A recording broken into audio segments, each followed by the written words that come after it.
Bonjour ou bonsoir selon l'heure à laquelle vous écoutez ce podcast. Je suis Estelle Djengi, pasteur de l'église Jésus-Christ, roi des nations.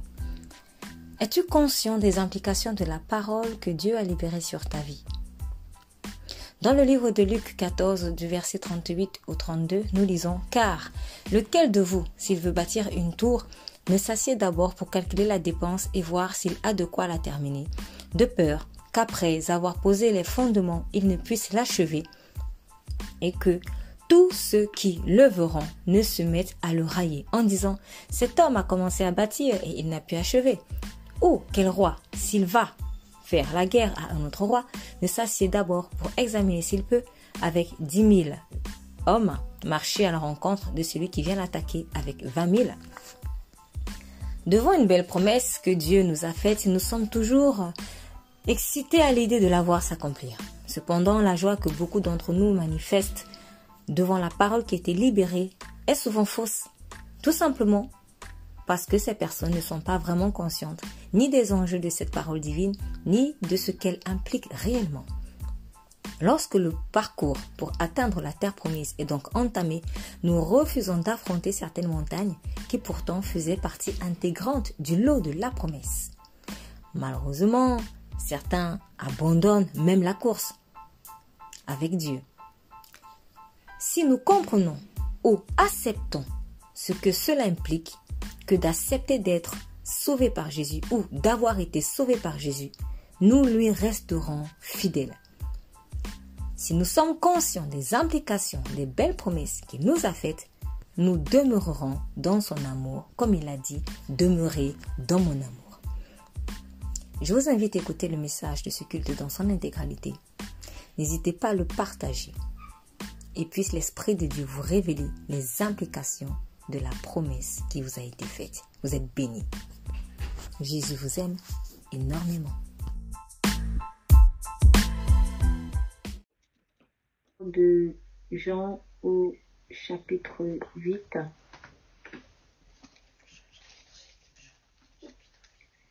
Jean chapitre 8. Je vais lire.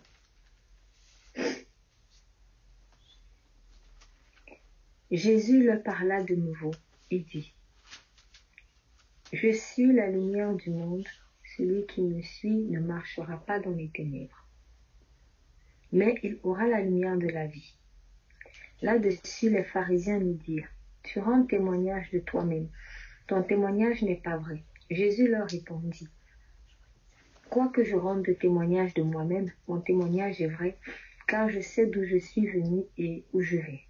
Mais vous ne savez d'où je viens ni où je vais. Vous jugez selon la chair. Moi, je ne juge personne. Et si je juge, mon jugement est vrai. Car je ne suis pas seul, mais le Père qui m'a envoyé est avec moi. Il est écrit dans votre loi que le témoignage de 2 hommes est vrai. Je rends témoignage de moi-même et le Père qui m'a envoyé rend témoignage de moi. Il lui dit donc : Où est ton Père ? Jésus lui répondit : Si vous ne connaissez ni moi ni mon Père. Si vous me connaissiez, vous connaîtriez aussi mon Père. Jésus dit ces paroles, enseignant dans le temple au lieu où était le trésor. Et personne ne le saisit, parce que son heure n'était pas encore venue. Jésus leur dit encore : Je m'en vais et vous me chercherez, et vous mourrez dans votre péché. Vous ne pouvez venir où je vais. Sur quoi les Juifs dirent : Se tuera-t-il lui-même, puisqu'il dit : Vous ne pouvez venir où je vais. Et il leur dit : Vous êtes d'en bas, moi je suis d'en haut. Vous êtes de ce monde, moi je ne suis pas de ce monde. C'est pourquoi je vous ai dit que vous mourrez dans vos péchés. Car si vous ne croyez pas que je suis, vous mourrez dans vos péchés. Car si vous ne croyez pas que je suis, vous mourrez dans vos péchés. Qui es-tu ? Lui dirent-ils. Jésus leur répondit : Ce que je vous dis, dès le commencement, j'ai beaucoup de choses à dire de vous et à juger en vous. Mais celui qui m'a envoyé est vrai, et ce que j'ai entendu de lui, je le dis au monde. Ils ne comprirent point qu'il leur parlait du Père. Jésus donc leur dit : Quand vous aurez élevé le Fils de l'homme, alors vous connaîtrez ce que je suis, et que je ne fais rien de moi-même, mais que je parle selon ce que le Père m'a enseigné. Celui qui m'a envoyé est avec moi. Il ne m'a pas laissé seul parce que je fais toujours ce qui lui est agréable. Parce que je fais toujours ce qui lui est agréable. Comme Jésus parlait ainsi, plusieurs crurent en lui. Et il dit aux Juifs qui avaient cru en lui, si vous demeurez dans ma parole, vous êtes vraiment mes disciples. Vous connaîtrez la vérité et la vérité vous affranchira. Amen. Nous allons d'abord rester limités à ce niveau du passage. Alors, dans le livre de Jean, chapitre 8, le Seigneur Jésus est en train de faire un discours sur sa mission divine. Il fait un discours sur sa mission divine. Dans certaines Bibles, c'est intitulé du verset 12 à peu près jusqu'au verset jusqu'à la fin du chapitre. C'est intitulé Discours de Jésus sur sa mission divine. Donc, par exemple, dans la version 1910, celle que j'ai, donc c'est intitulé Discours sur sa mission divine. Effectivement. Alors, quand on lit ce passage, en fait, on voit deux étapes dans le raisonnement du Seigneur et qui sont deux étapes dans la manière dont on doit le suivre. Je reprends deux étapes dans le raisonnement de Jésus par rapport à comment est-ce qu'on doit le suivre. Dans la première partie, donc à partir du verset 12, il dit « Je suis la lumière du monde ». Une lumière est là pour éclairer. La lumière n'a pas de sens s'il y a déjà la lumière. Voilà, la lumière n'a pas de sens s'il y a déjà la lumière. Mais la lumière est là pour éclairer. Et il dit qu'il est la lumière du monde, ce qui signifie que le monde est dans les ténèbres. En fait, le monde est dans le noir. C'est un peu bizarre quand on réfléchit, quand on s'imagine un peu les choses. Essayons un peu de nous imaginer. Essayons d'imaginer des gens qui ne vivent que dans le noir. Pendant des années. C'est-à-dire, on t'accouche dans le noir. On t'accouche dans le noir. On te lave dans le noir. On t'éduque dans le noir. Vous mangez dans le noir. Vous avez grandi dans le noir. Vous étudiez même dans le noir. Et vous dormez dans le noir. Non, mais sérieusement, essayons de nous imaginer la chose. C'est tout ça étrange. En fait, si j'ai envie de mimer un peu cela, moi je pense à des aveugles qui passent le temps à tâtonner. Par exemple, imaginons une femme qui est en train d'accoucher avec peut-être un médecin à côté, des sages-femmes ou des infirmiers. Et on est là, on tâtonne. Où se trouve, qu'est-ce que je peux inventer moi comme instrument? Où se trouvent les ciseaux? On tâtonne. Vous voyez télé? Et puis on prend comme ça des aveugles qui étaient faits de couper le cordon ombilical, des aveugles où se trouve le bistouri, où se trouve telle seringue. Et en fait, on accouche comme ça. Maintenant, quand le bébé est sorti, même pour prendre le bébé dans ses bras, la maman elle dit, mais où est mon bébé? On essaie, il est là. Je le vois pas. Ah, tiens, et c'est là. Et elle porte. Et en fait, c'est-à-dire que parce qu'elle ne voit pas, ou parce que nous ne voyons pas, on a réussi à développer d'autres sens. C'est-à-dire, on essaie de développer un peu plus le sens du toucher. Voilà, c'est ça. Les personnes qui ne voient pas ont d'autres sens très développés. En particulier, par exemple, le toucher. Donc, c'est-à-dire, pour avancer, il faut qu'il touche, il tâte, et voici, est-ce que ça ressemble à la trousse que je veux avoir? Ah, tiens, ça ressemble à la trousse. Ça doit être ma trousse.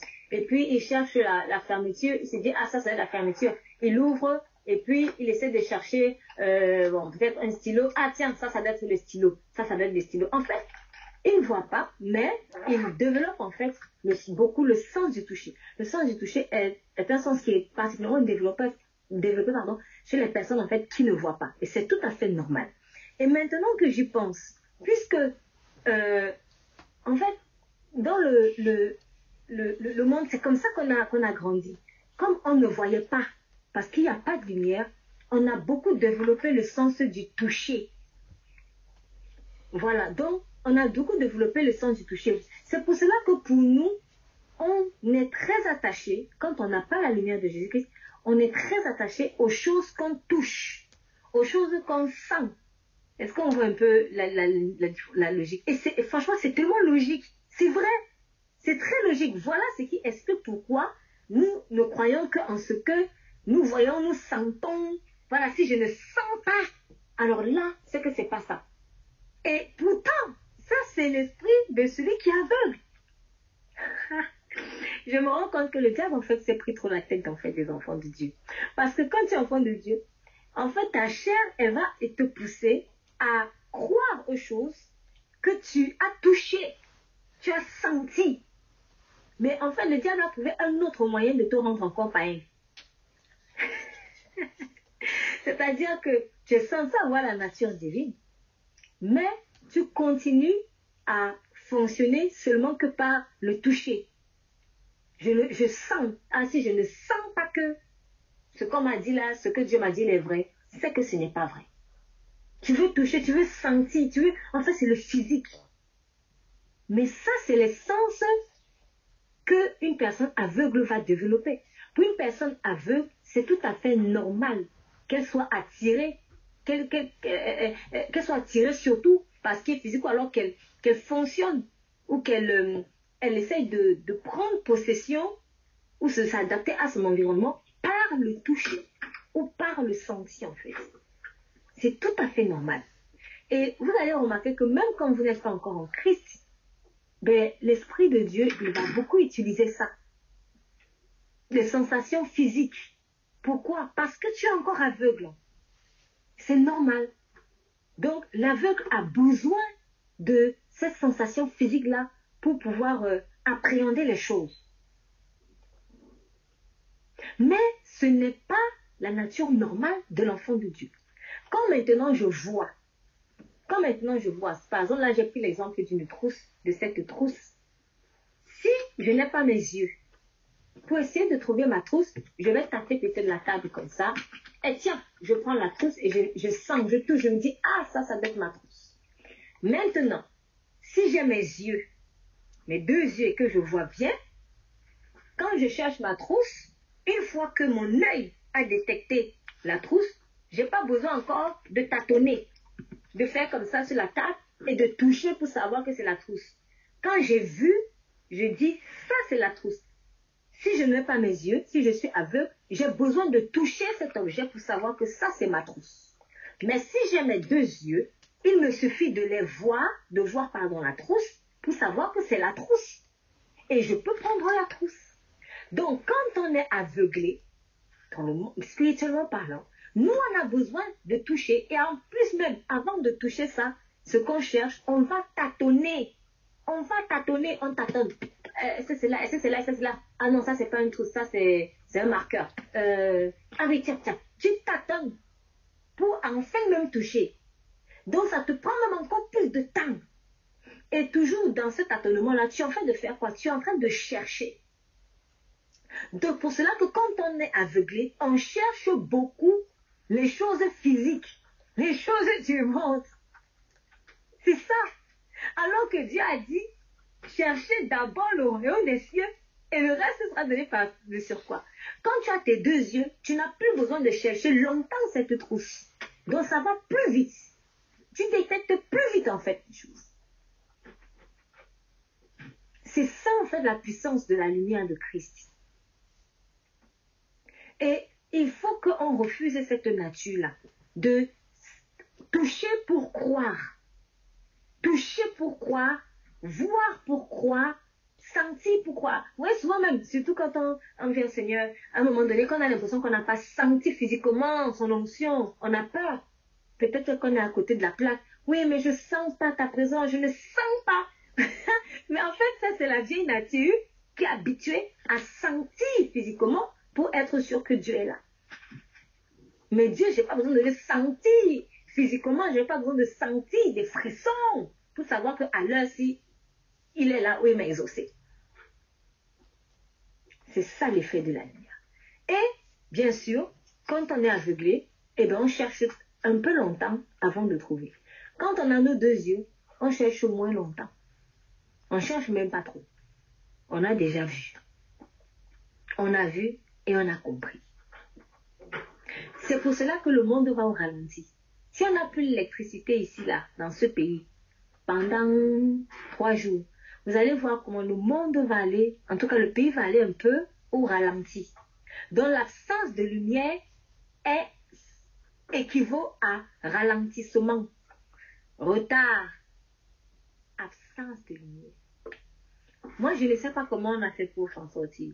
Moi, je dis que c'est la grâce de Dieu. Parce que franchement, quand je lis ça, je suis la lumière du monde. Imaginons que toute notre vie, on était accouchés dans le noir. On nous a allaités dans le noir. On nous a fait prendre nos bains quand on était bébé ou enfant dans le noir. Ah, c'est horrible. C'est quel style de vie ça? Une vie dans le noir. Même pour faire la cuisine dans le noir.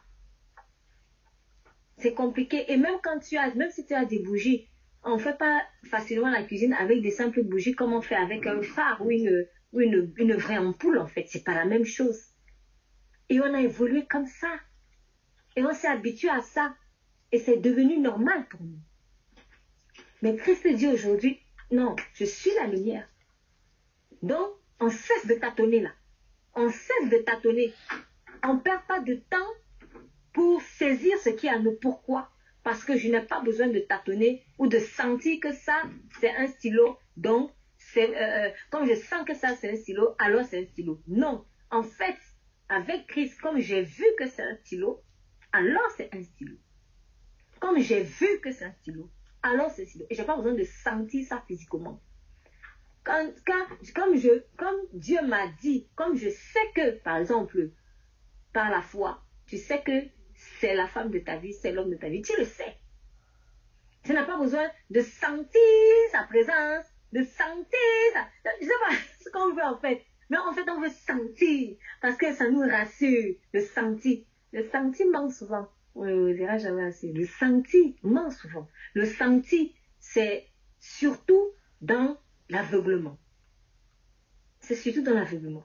Et ce senti-là, on l'a très développé. On a beaucoup développé. Pourquoi? Parce que nous n'avions pas Dieu.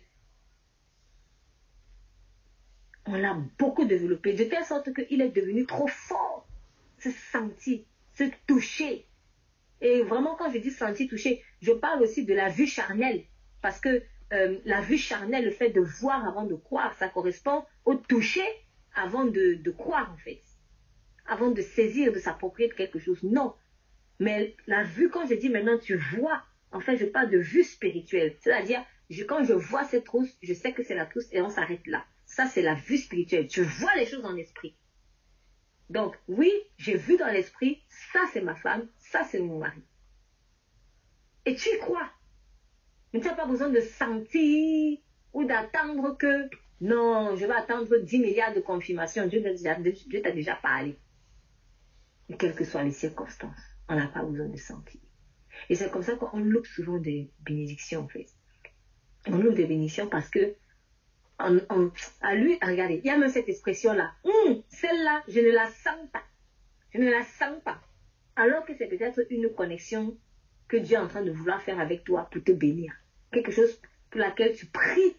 Une chose pour laquelle tu pries depuis un moment. Dès que tu vois la personne, je ne la sens pas. Toi, tu la juges par l'apparence, en fait. Parce que toi, tu marches par le senti. Mais tu es aveugle. Tu es aveugle, en fait. C'est de l'aveuglement. On n'a pas besoin de sentir qu'elle est bien pour croire que voilà une connexion que Dieu en fait veut faire avec moi. Que Dieu nous aide.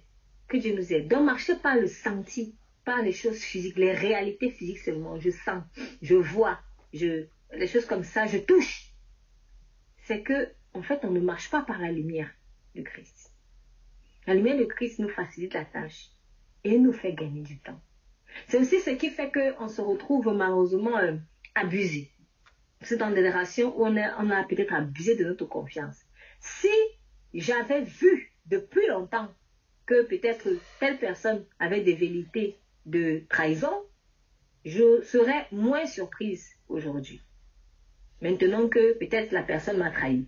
Mais quand je suis aveuglée, moi j'ai senti, j'ai parlé, j'ai touché, et je me suis dit, après avoir senti, touché la personne, je crois que c'est une personne bien. Alors que celui qui a l'œil spirituel, lui, il voit déjà de loin que ça va pas aller. Et il va adapter aussi sa relation avec cette personne en conséquence. Comme le Seigneur Jésus a adapté sa relation avec Judas forcément. Il avait vu depuis longtemps que Judas était ce qu'il était.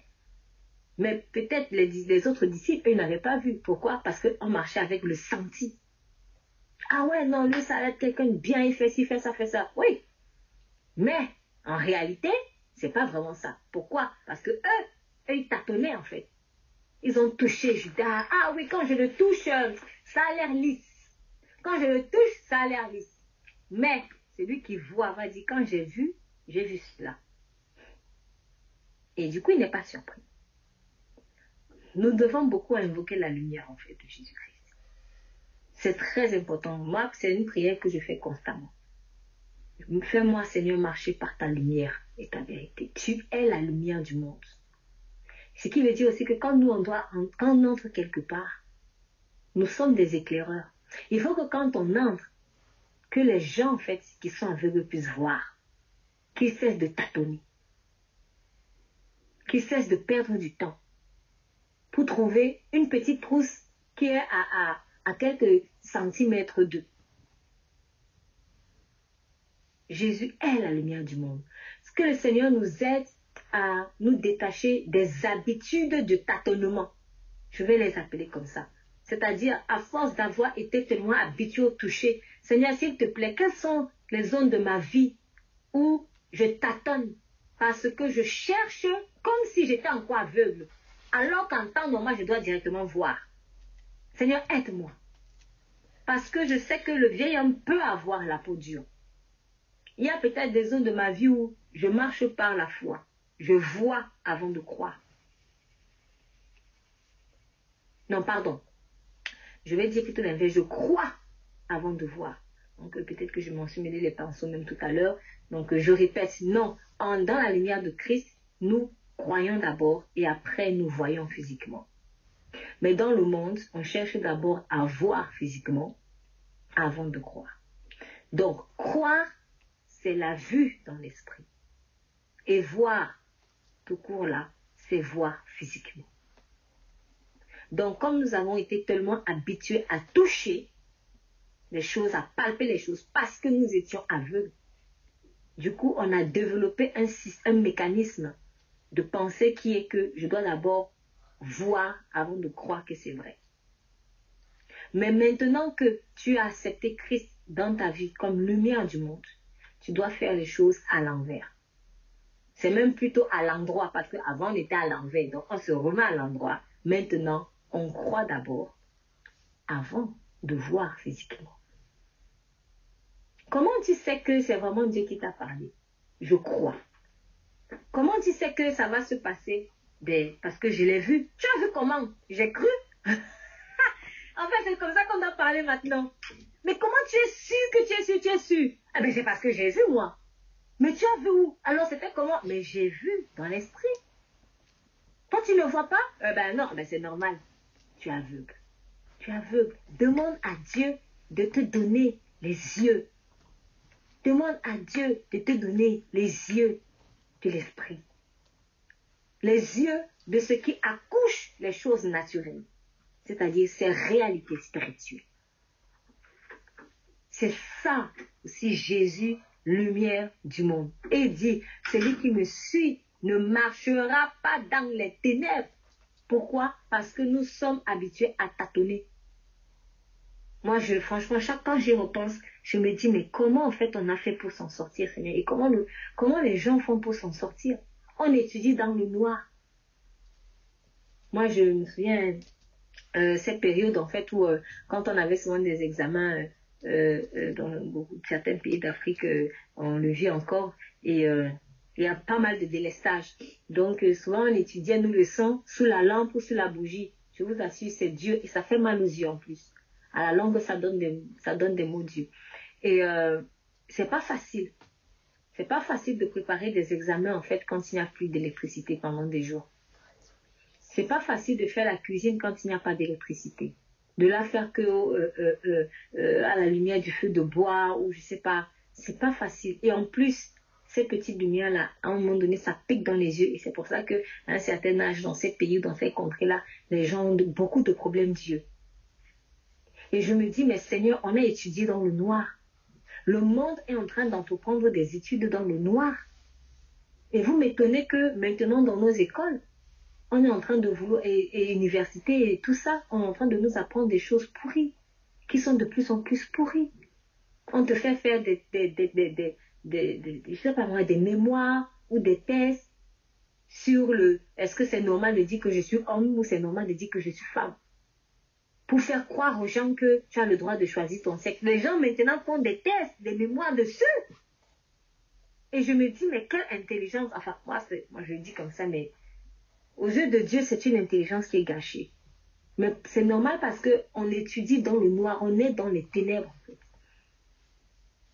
Et plus les choses vont avancer, plus ça va être comme ça. Plus les choses vont avancer, plus ça va être comme ça. Ce qui veut dire que moi je pense, pour les personnes, les disciples que Jésus-Christ est en train de préparer, de former en ce moment, en fait, on aura l'impression que, je sais pas, c'est comme si tu devras expliquer des choses à des personnes qui vont réfléchir même encore plus bas que des enfants. Parce que, avant, c'est vrai, il y avait déjà cet art-là, comme par exemple dans Sodome et Gomorrhe, mais il y avait des choses où c'était évident, quoi. Aujourd'hui, par exemple, aujourd'hui, et de plus en plus, les années qui vont arriver, on va devoir expliquer aux gens que c'est important de donner à manger à quelqu'un qui a faim. Avant, ça ne se concevait pas. Tu n'avais pas besoin d'avoir l'Esprit de Dieu pour ça. Quelqu'un a faim, tu donnes naturellement. C'est une question d'être humain. Mais vous allez remarquer que, vous le remarquez déjà, de plus en plus, on va devoir expliquer, essayer de faire comprendre à quelqu'un pendant très longtemps, hey, c'est le basique là, donner à manger à quelqu'un. On va devoir expliquer à quelqu'un, hey, tu es un homme, tu n'es pas une femme. Vous voyez, c'est en fait des choses qui, tellement évidentes, tellement simples, mais on est allé compliquer là où c'était pas compliqué. Et ça va pas être évident. Ça va pas être évident. Il y a quelqu'un qui disait hier, j'écoutais un extrait de message, je pense que je vous l'avais envoyé, où on aura bientôt, Satan est en train de tellement pervertir la définition des choses, qu'on aura demain on aura une génération paumée en fait. C'est-à-dire, je sais pas, je suis une femme, je suis un homme. Alors que quand tu nais, à peine à tes premiers âges, tu sais que tu es une fille, tu sais que tu es un garçon. Mais on va être totalement paumé, qu'on va devoir expliquer à quelqu'un que, en fait, tu sais, tu es un garçon pour ceci et tu es une fille parce que.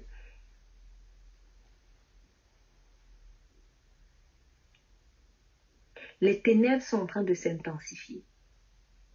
Et du coup, la lumière est en train de s'intensifier. Moi, je vois la progression des choses aussi dans l'évangile. Avant, c'était normal, peut-être à l'église primitive là, et un peu plus après, c'était normal de souffrir pour Jésus. Aujourd'hui, plus le temps passe, plus l'évangile se centre maintenant sur l'homme. C'est-à-dire quand on prêche, oui, fais ça, Dieu va te bénir, fais ça, Dieu va te bénir, fais ça, Dieu va te bénir.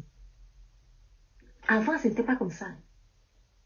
Même moi-même, dans quelques années où j'ai connu Christ, quand je vois encore mes débuts avec le Seigneur, je me rends compte qu'en une dizaine d'années, l'évangile a beaucoup été tourné. Quand moi je donnais ma vie au Seigneur, c'était pratiquement normal de souffrir pour Christ. Aujourd'hui, en 2024, je me rends compte que ce qui était évident pour moi et pour beaucoup de personnes, 2011, 12 et poussière, c'est de plus en plus anormal. Quoi, je dois souffrir? Et en fait, tu te retrouves en train de vous expliquer pendant longtemps à quelqu'un que, mais c'est une fois qui est normal. Tu as cru en quel évangile? Je vois ça. Et franchement, quand j'ai vu ça, je me dis, mais Seigneur, seulement une dizaine d'années. Mais ça va être quoi en fait dans 10 ans encore? Et ça va être quoi dans 20 ans? Et dans 50 ans, ça va être comment? C'est pas rassurant. Ce n'est vraiment pas rassurant. Faisons attention. Pitié, faisons attention. L'évangile est en train d'être perverti. L'évangile est en train d'être humanisé. Mais ça, c'est la préparation, ça, c'est l'esprit de l'Antéchrist qui est en train de se préparer. Parce qu'il veut faire de l'homme Dieu. Pour finalement se faire lui-même Dieu. C'est ça. Donc, un évangile qui est tourné sur le confort de l'homme. Comme si maintenant, si Dieu ne t'a pas donné le confort, là, il n'est plus Dieu. Alors que lui-même a dit à Pierre, quand tu étais jeune, tu te saignais toi-même. Mais quand tu seras âgé, c'est quelqu'un d'autre qui te saignera pour t'amener à un endroit où tu ne voudras pas. Il n'y a pas promis là-bas que ton mariage va prospérer, que tu auras un meilleur compte bancaire et tout ça. Pas que Dieu ne veut pas ça. Mais en fait, c'est une question de vérité, de réalité. Tu es en fait de conscience de pourquoi tu es né en fait. De conscience de pourquoi tu es né. Comme l'apôtre Paul a dit, celui qui est un soldat ne s'embarrasse pas des choses de la vie. Aujourd'hui, moi je vois, avant, par exemple, quand tu es pasteur, beaucoup de gens viennent te consulter pour savoir quel était leur appel. Aujourd'hui, en tout cas moi, c'est personnellement, de plus en plus, c'est les consultations de il faut que je sois béni. Comment je dois faire pour être béni? Hey, c'est pas mauvais, hein? Une fois, deux fois, trois fois. Mais quand tu vois systématiquement que ça maintenant, et que toi tu as envie de ramener maintenant la personne à tu es même né sur terre, pourquoi? C'est dur. Et là, tu te rends compte qu'en tant que serviteur de Dieu, tu n'es qu'un pion. Entre les gens, ils te voient comme si tu n'es qu'un pion pour satisfaire, en fait, leur simple désir terrestre. Ça, le monde n'est pas en train d'aller bien. Et ça affecte beaucoup ceux qui se disent chrétiens. Et ces dits chrétiens-là sont tellement acharnés, mais pour être bénis que sur le plan terrestre. Ils sont acharnés pour ça. De telle sorte que même quand, soi-disant chrétien, on voit quelqu'un souffrir pour Christ, on dit que c'est anormal. Mais alors que c'est ça qui est normal, enfin, c'est vraiment bizarre. Que la lumière de Dieu nous éclaire, que la lumière de Dieu nous réveille. On a cru, je crois que beaucoup sont venus à Christ dans un faux évangile. Ils se sont baptisés, pas sincèrement. Ils se sont baptisés que pour être bénis avec des choses qu'on touche. Ça sert à quoi de sortir de l'aveuglement, de traverser les eaux du baptême pour rester dans l'aveuglement, dans le toucher, toucher, toucher, toucher? Ça sert à rien. Nous sommes nés pour souffrir afin d'être glorifiés. C'est pas maintenant, alors maintenant l'évangile de souffrance pour la souffrance. Non, c'est pas ça. Mais on ne peut pas, la question est qu'on ne peut pas parler de résurrection s'il n'y a pas de mort préalable. Ou je crois en un Christ ressuscité, ou je ne crois pas en un Christ ressuscité. C'est ça. Donc nous on est content quand on dit il est ressuscité. Mais en fait on ressuscite comment? On ressuscite parce qu'on est mort d'abord. C'est un peu bizarre de vouloir prendre un raccourci comme ça, parce que si toi tu veux vite être dans la vie, sans passer par l'étape de la mort, mais en fait tu n'es pas ressuscité. Tu es toujours mort. Tu es toujours mort. Donc il faut mourir pour ressusciter. Il faut mourir pour ressusciter. Et nous croyons en un Dieu de résurrection. La vie éternelle, pour nous, n'a de sens que par la résurrection de Jésus. Et qui dit résurrection, dit mort préalable. Et c'est dans cette mort préalable, en fait, qu'il y a souffrance de la chair.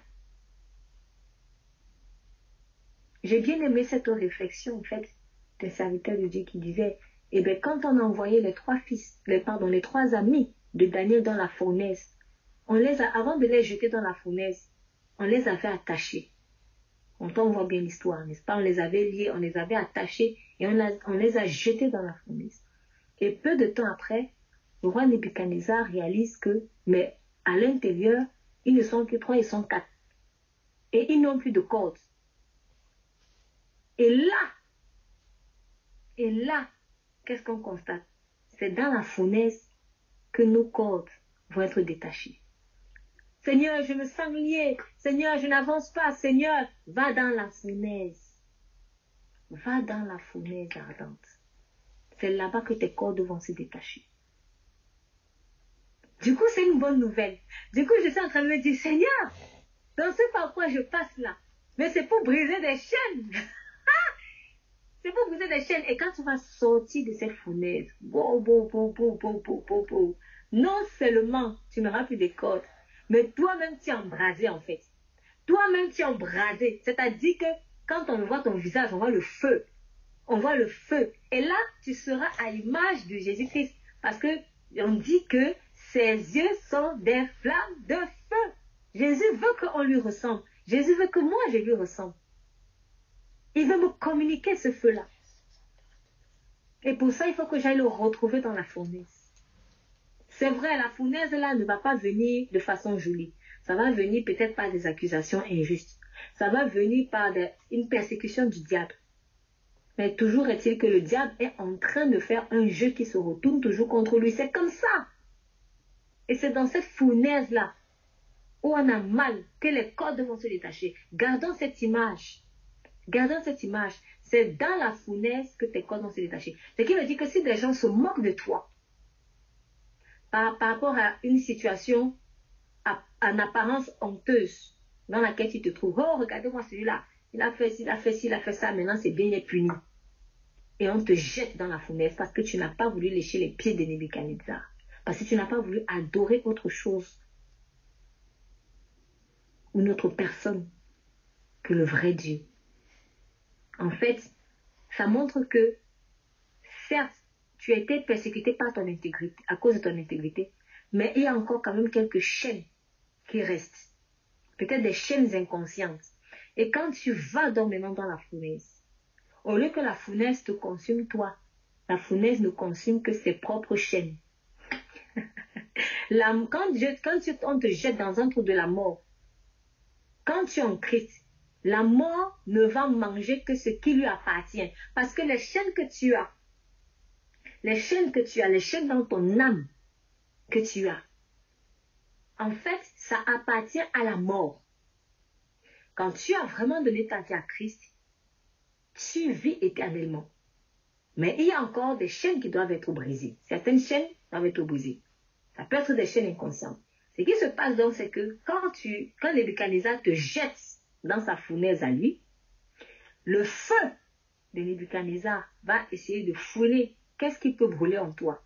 Comme toi, tu as une nouvelle nature, il va te sculpter de la tête jusqu'à la plante des pieds. Peut-être il ne va rien trouver. Et après, tiens, il dit, je vois des chaînes là, ça c'est des chaînes qui m'appartiennent. Peut-être ça peut être des chaînes de qu'est-ce que je peux inventer? Bon, allez, on en a parlé longuement ces derniers temps. Peut-être des chaînes de jalousie. Ok, j'aime beaucoup Jésus et tout ça, mais j'ai quand même encore quelques petites chaînes de jalousie en moi.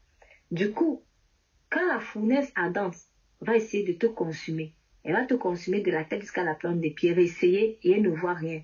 Mais elle constate que, il y a des petites chaînes de jalousie qui sont encore là. Elle va manger ça parce que la jalousie là, ça appartient à la mort, pas à la vie. La mort ne mange que ce qui est à elle. La mort ne mange que ce qui est à elle. Donc elle va voir ces chaînes de jalousie là et elle va consumer ça. Mais ton être intérieur, il reste fort, il est même libre. Et du coup, à la fin, il n'y a plus rien. Il n'y a que Jésus, que tu vois enfin. Donc, c'est pour ça aussi que c'est dans la fournaise ardente que nous voyons un peu plus Jésus. C'est dans la fournaise ardente que nos yeux s'ouvrent. Les trois amis de Daniel, ne voyaient pas peut-être physiquement le Seigneur Jésus quand on était en train de les persécuter, de les menacer. Quand ils sont entrés dans la fournaise, ce en quoi ils avaient cru, donc ce qu'ils avaient vu dans l'esprit, s'est manifesté donc physiquement dans la fournaise. C'est comme ça.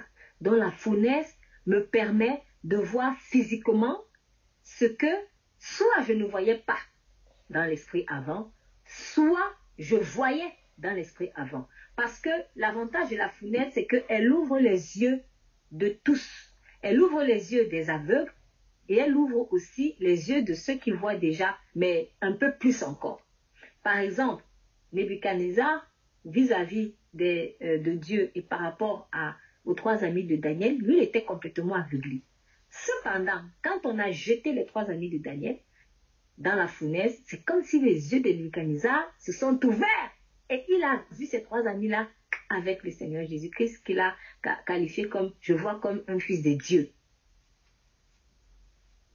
C'est ça. Donc, la fournaise a la capacité d'amener à la manifestation physique ce que moi qui ai cru, donc moi qui ai vu dans l'esprit, ce que j'ai vu dans l'esprit. Je reprends. La fournaise a la capacité de te permettre de voir dans le monde naturel ce que tu as au préalable vu dans le monde spirituel. La fournaise a aussi la capacité d'ouvrir les yeux spirituels de celui qui était dans l'aveuglement spirituel. Voilà comment encore Jésus manifeste sa lumière. Lumière du monde. Donc, moi, je veux vraiment me réjouir. Seigneur, aide-nous à nous réjouir des situations difficiles par lesquelles on passe.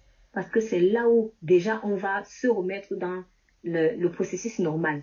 Le processus normal qui est cherche d'abord le royaume des cieux et le reste te sera donné par-dessus. Ce n'est pas que cherche d'abord le reste là et après tu vas avoir le royaume des cieux. On fait tellement à l'envers. Je cherche d'abord à me marier et après je vais voir Jésus. Je cherche d'abord l'argent et après je vais voir Jésus. Ça, c'est celui qui est aveugle. Maintenant, celui qui est dans la lumière, il se remet à l'endroit. Il cherche d'abord Dieu et après le reste va le suivre. Ce n'est pas lui qui cherche le reste là, c'est le reste là qui le poursuit. Parce que lui, il cherche Dieu. Dieu, il se cherche et le reste des choses naturelles, ça te poursuit seulement. Quand tu es dans l'aveuglement, toi tu cherches, tu fais le phénomène inverse. Tu marches à contre-courant. C'est-à-dire que, enfin, à contre-courant de Dieu, en tout cas. C'est-à-dire que toi, tu cherches ces choses matérielles-là et tu crois que Dieu, lui, va te suivre comme ça. En fait, ce qu'on cherche, c'est ce qui est Dieu. Ce qu'on cherche, c'est ce qui est Dieu. Donc, le chercher là, c'est pour Dieu. Et le donner par surcroît et gratuitement, et même dans ton sommeil, comme on a vu hier dans la prière, et même dans ton sommeil, ça te sera donné naturellement, gratuitement. C'est comme ça. Voilà. Donc c'est comme, c'est pas, il y a des insectes qui sont attirés par des fleurs. Il y a des insectes qui sont attirés par le nectar des fleurs. Donc, ces bénédictions, surtout terrestres là, en fait, sont comme les insectes qui sont attirés par l'odeur de la fleur que tu es. Et l'odeur de cette fleur que tu es, c'est quoi? C'est le parfum de Jésus-Christ. C'est tout. Et franchement, que Dieu nous aide. Mais il faut que notre système de pensée soit récuré par rapport à ça. Parce que nous, on aime trop chercher. On a été tellement habitués à chercher ce qui se donne. Je reprends. On a été tellement habitués à chercher ce qui se donne normalement gratuitement. Et on a du mal à abandonner ça. Alors que nous devons chercher Dieu. Et ce qui se donne parce qu'on a cherché Dieu nous suit. Donc, cherchez d'abord le royaume des cieux et le reste sera donné par surcroît. Quand je cherche Dieu et que je vais dire même entre guillemets, je m'en vais chercher du travail, en réalité, ça sera plus facile. Pourquoi? Parce que ce travail-là est déjà à disposition. Mais quand je ne cherche pas Dieu, ça peut être plus compliqué. Parce que, en fait, je ne suis pas Dieu. Du coup, le travail-là ne me suivra pas ou ne se laissera pas facilement trouver. Je vais donner un exemple comme ça.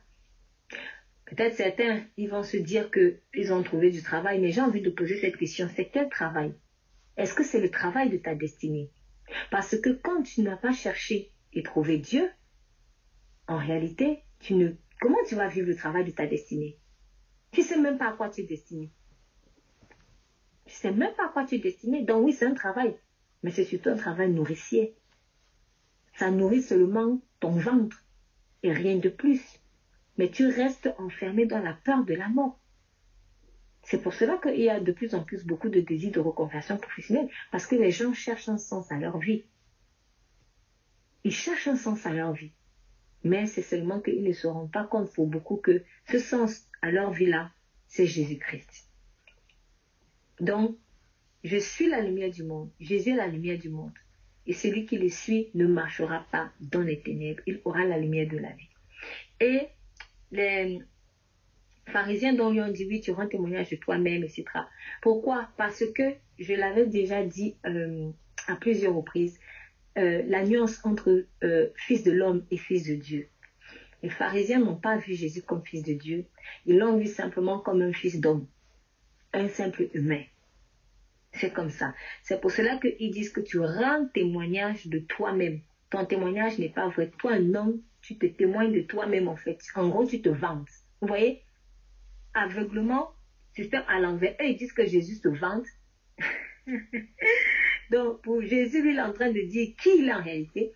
Il est en train d'affirmer son identité qui est réelle.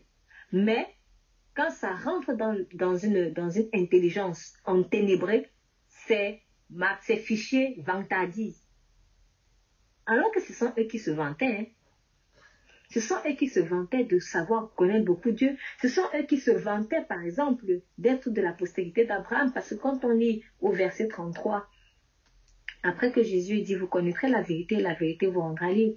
Il dit, nous sommes la postérité d'Abraham et nous ne fûmes jamais esclaves de personne. Comment, dis-tu, vous deviendriez libres? Donc, eux, ils se vantaient d'être libres parce qu'ils sont de la postérité d'Abraham. Et Jésus-Christ, sûrement, il le voyait comme un esclave, comme, je ne sais pas, bref. Ils le voyaient comme eux-mêmes ils étaient en réalité. Sans accepter que eux ils étaient en réalité comme ça. Esclaves, enchaînés. Donc, pour celui qui est dans l'aveuglement, il va toujours mal analyser les choses. Raison pour laquelle je nous encourage toujours à revenir sur les définitions des termes, parce que moi je pense que la compréhension saine de la véritable définition d'un terme est un levier de propulsion pour nous remettre à l'endroit. Mais je nous invite toujours déjà à ne pas être choqués de voir que, en fait, on analyse mal. Ce n'est pas maintenant, ce n'est pas seulement le 4 février 2024 que les gens commencent à voir les choses à l'envers. Imaginez des pharisiens qui disaient à Jésus, tu es en train de te vanter. Tu te vantes. Système de la croix inversée. C'est quoi même se vanter? Ça, c'est une question que on aurait pu leur poser.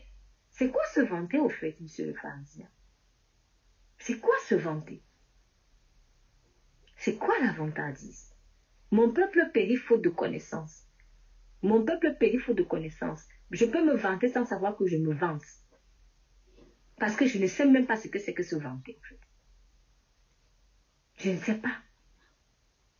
Je peux penser être libre alors que je ne suis pas libre. Vous voyez, quand par exemple, quand on vient à Dieu et que certaines personnes disent, ah oui, ouais, moi c'est trop dur, c'est trop de charges et comme ça, je ne suis pas libre. Maintenant, moi, je vais être libre. C'est bon, ça y est, j'abandonne Dieu. Et je suis libre. Et la personne est sûre qu'enfin, elle est libre. Parce qu'il n'y a plus si, ça. Alors que elle s'est enchaînée davantage. Donc, la perception de la liberté, selon le monde et selon la lumière du monde, c'est pas la même chose. La perception de la vantardise, selon le monde et la lumière du monde, c'est pas la même chose. La perception du travail, je le redis encore, j'en ai parlé cette semaine, mais je le redis encore, la perception du travail, selon le monde et selon la lumière du monde, ce n'est pas la même chose. C'est pas la même chose. Donc, on a dit à Jésus, tu rends témoignage de toi-même et du coup, ton témoignage n'est pas vrai. En gros, tu mens. Et il dit, quoi que je rende témoignage de moi-même, mon témoignage est vrai car je sais d'où je suis venu et où je vais. Dieu s'il rend un témoignage de lui-même, il est vrai, parce que Dieu est vérité par essence. Et donc, Jésus pouvait rendre témoignage de lui-même parce qu'il est Dieu. C'est pour cela qu'il leur dit que si vous, verset 24, c'est pourquoi je vous ai dit que vous mourrez dans vos péchés, car si vous ne croyez pas ce que je suis, si vous ne croyez pas ce que je suis, vous mourrez dans vos péchés. Mais je suis qui? Je suis Dieu. Je suis Dieu. Je suis votre Messie, tant attendu. Si tu ne crois pas que ce pourquoi tu priais depuis, parce qu'on a prié pour beaucoup de choses. Jésus, je veux la paix. Non, on ne disait même pas Jésus. On disait, Dieu, donne-moi la paix, je suis fatiguée. Dieu, donne-moi la santé, voilà. Dieu, donne-moi, pensez à toutes ces choses pour lesquelles vous pouvez peut-être prier. Dieu, donne-moi, fais en sorte que je sois régularisée administrativement. Dieu, donne-moi la réussite dans les études. Dieu, donne-moi, en fait, toutes ces choses. Et eux, par exemple, ils priaient, Dieu, sauve-nous des Romains, sauve-nous des ennemis, délivre-nous des ennemis. Mais en fait, je crois que la question qu'il fallait qu'ils se posent, c'est, ton ennemi là, c'est qui? Mais si on leur posait la question, eux, peut-être ils concevaient que leur ennemi, ils ne voyaient leur ennemi que sous l'aspect des Romains. Ah, ce sont les Romains parce qu'ils sont venus envahir notre terre, tout ça, tout ça. Pour eux, c'était ça leur ennemi. Mais Dieu, quand tu lui dis, sauve-moi de mon ennemi, notre principal ennemi d'abord, c'est quoi? C'est notre chair. Et après, c'est le diable. Donc, quand ils étaient en train de crier, délivre-nous de nos ennemis, Dieu, lui, est en train de comprendre, viens me délivrer de ma nature pécheresse. Mais eux, dans leur tête, c'était, viens nous délivrer des Romains.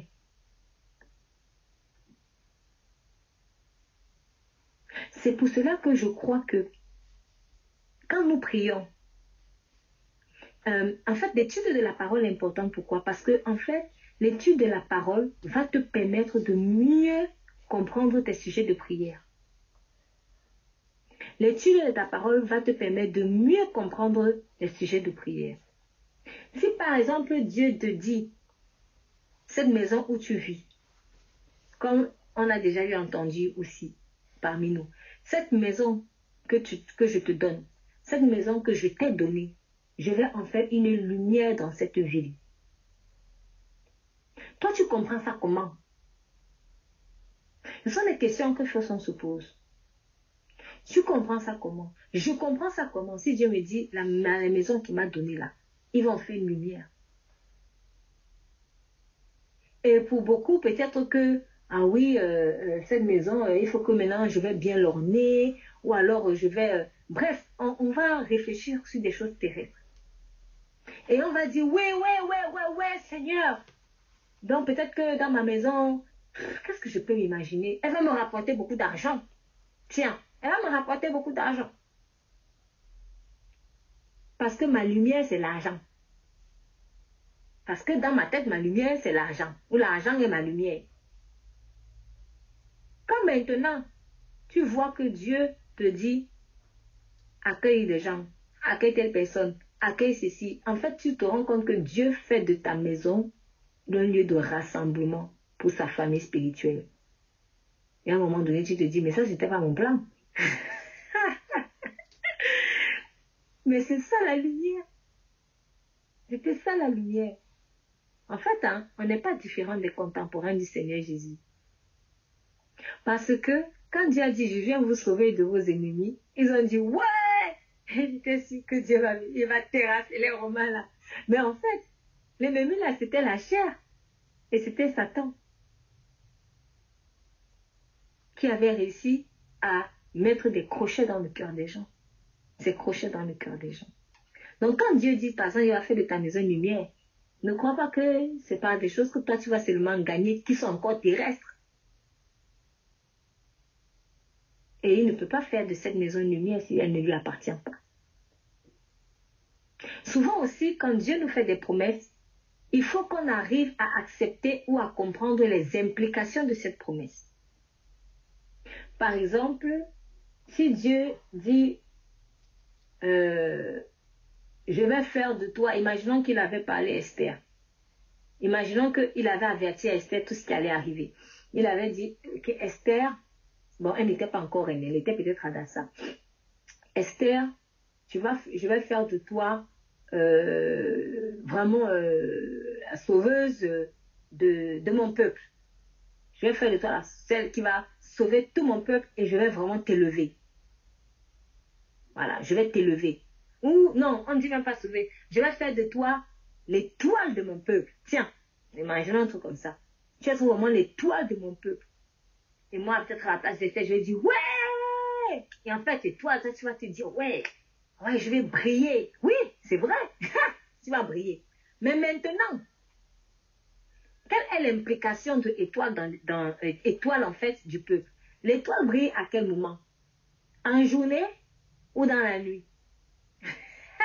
L'étoile brille dans la nuit en fait. C'est dans la nuit que l'étoile brille. Ce qui veut dire que Esther, c'est quand ça va être noir là, qu'on va te voir. Donc, quand tu sens la pression du noir là sur toi, la pression des ténèbres sur toi, c'est plutôt bon signe. Donc, au lieu de crier que oh, mais qu'est-ce qui se passe et tout, je comprends rien. Mais il a dit qu'il va faire de toi une étoile de son peuple. C'est ça. Donc, nous, on a seulement vu l'étoile qui va briller, mais on n'a pas compris l'implication de ça. Ou on n'a pas su les implications de ça. Après, les implications, Dieu ne va pas toujours nous dire. Mais nous devons, je crois que nous sommes appelés à aller les chercher dans sa présence. C'est dans l'intimité avec le Saint-Esprit que tu vas avoir les péripéties, en fait, de la promesse que Dieu t'a donnée. Tu vas avoir toutes les étapes de ton parcours, petit à petit. Donc les gens, eux, ils veulent juste que Dieu leur dise, oui, tu veux être étoile. Et puis basta. Et puis ça s'arrête là. Mais l'étoile, ça brille dans le noir. Et l'étoile ne paraît pas, en tout cas à nos yeux, l'étoile ne paraît pas tant que le noir n'est pas paru. Il faut d'abord que le soleil se couche. Il faut d'abord que le soleil se couche. Et c'est quand le soleil s'est couché, à une certaine heure, parce que en tout cas ici là dans notre pays actuellement c'est pas à 18 h quand le soleil a commencé à se coucher que je vais forcément voir l'étoile, mais l'étoile je la vois vraiment dans la nuit noire. C'est une certaine heure que je vais commencer à voir l'étoile. Donc c'est quand peut-être les ténèbres commencent à entrer dans une certaine profondeur que la lumière de l'étoile s'intensifie, ou que nous pouvons mieux voir, nous pouvons mieux percevoir. Je peux faire de ça comme ça parce que l'étoile brille déjà. Mais c'est nous qui ne voyons pas. Et nous la voyons facilement quand les ténèbres en fait se sont intensifiées. Donc, ce qui veut dire qu'Esther, tu es appelé à briller quand il y a les ténèbres en fait qui vont sévir. C'était ça l'implication. C'était un tout petit peu ce que Mardochée en fait voulait aussi lui faire comprendre. Parce que quand elle était choisie reine, wow, ouais, je suis la reine, vraiment, Dieu avait dit, il m'a élevé et tout. Et maintenant, voilà une situation, un génocide qui se prépare. Esther va te sacrifier pour le peuple. Mais tu sais que, Mardochée lui a dit, mais qui sait si c'est pour une circonstance comme celle-là que Dieu t'a élevé?